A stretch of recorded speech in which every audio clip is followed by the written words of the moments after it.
Hello students, welcome to today's lecture on theory of machines. This is the part 2 of the lecture on differential band brake.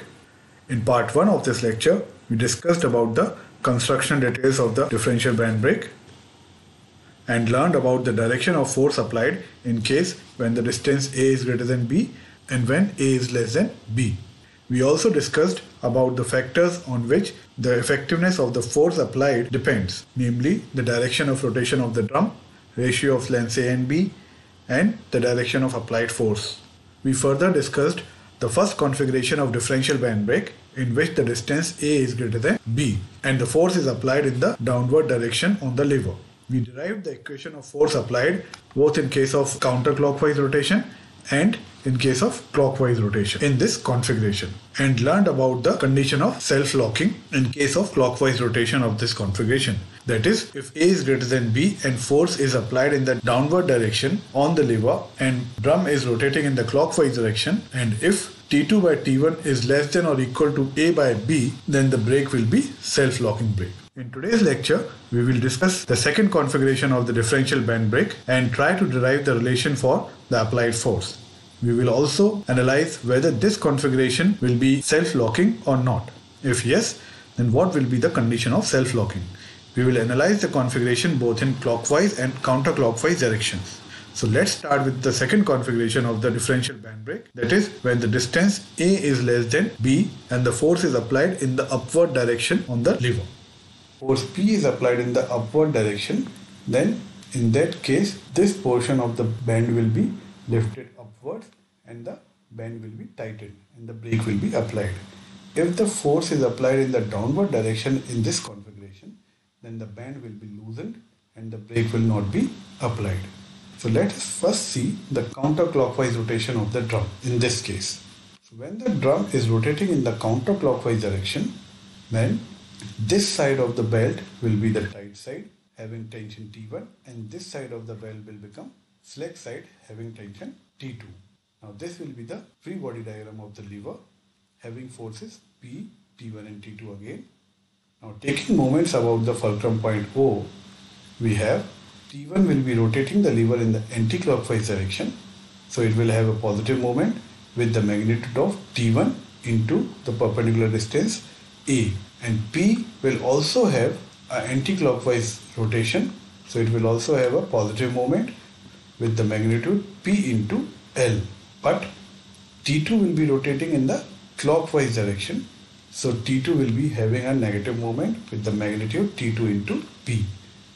So the moment equation can be written as T1 into A plus P into L minus T2 into B is equal to 0, where P and T1 are having positive moment and T2 is having a negative moment.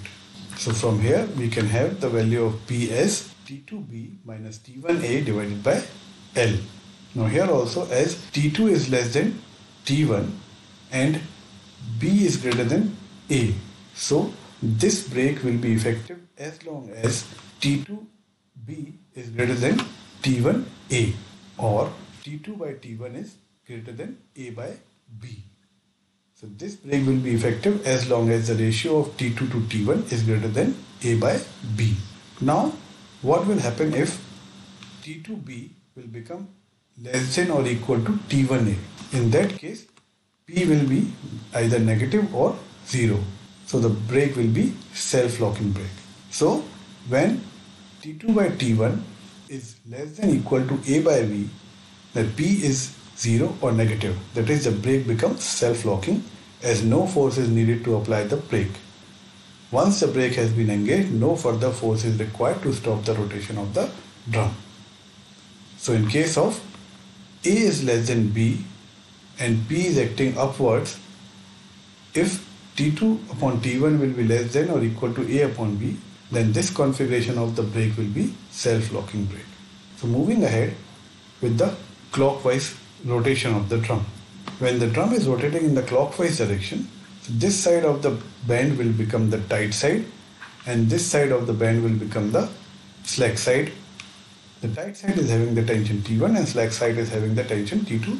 This will be the free body diagram of lever in this case, having forces again P, T1 and T2.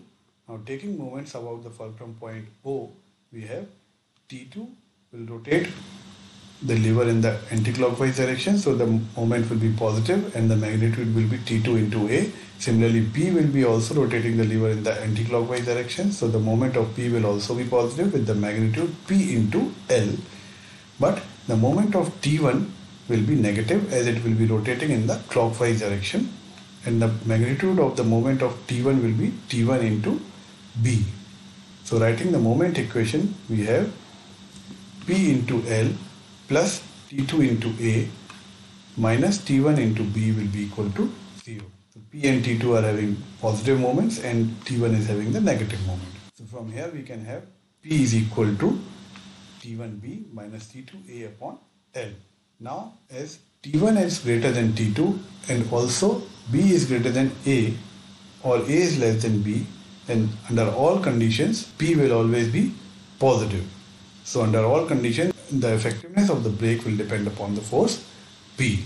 So these are the various cases of differential bend brake, and depending on the value of A and B you have the value of P, and accordingly the effectiveness of the brake is depending on the value of A and B and also on the direction of rotation of the drum and the direction of application of the force P. Now moving ahead, let's compare all these results. So when A is greater than B, so P should be acting downwards. For the counterclockwise rotation of the drum, this is the relation of the applied force, and for the clockwise rotation of the drum, this is the equation for the load applied. Similarly, when A is less than B and P should be acting up in the upward direction, so in the counterclockwise direction this is the relation, and for the clockwise direction this is the relation. The condition of self-locking in case of A is greater than B is T2 by T1 should be less than B upon A, and this will be obtained in the clockwise rotation. And the condition of self-locking in case of A is less than B is T2 by T1 is less than equal to A upon B, and this will be obtained in case of counterclockwise rotation as shown here. Having seen the condition of self-locking, we should understand where the self-locking is required. The advantage of self-locking is taken in hoists and conveyors where the motion is permissible only in one direction. If the motion gets reversed somehow, the self-locking is engaged, which can be released only by reversing the applied force.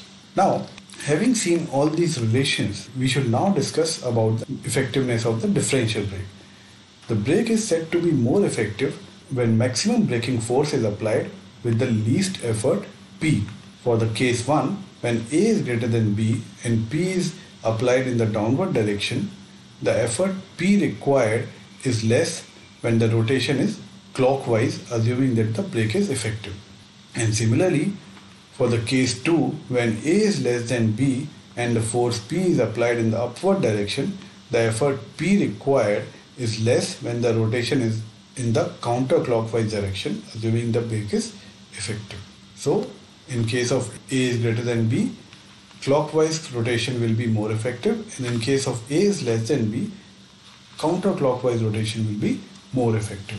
Now it is seen in the above discussion that the differential bend brake is more effective only in one direction of rotation of the drum. However, a two-way bend brake can also be designed which is equally effective for both the direction of rotation of the drum. In such a brake, the two lever arms are made equal as shown here. So these two arms are made equal, and in all the conditions this configuration will be equally effective. So for both the rotations of the drum, the applied force will be T1 plus T2 into A by L. So this is all about the differential bend brake.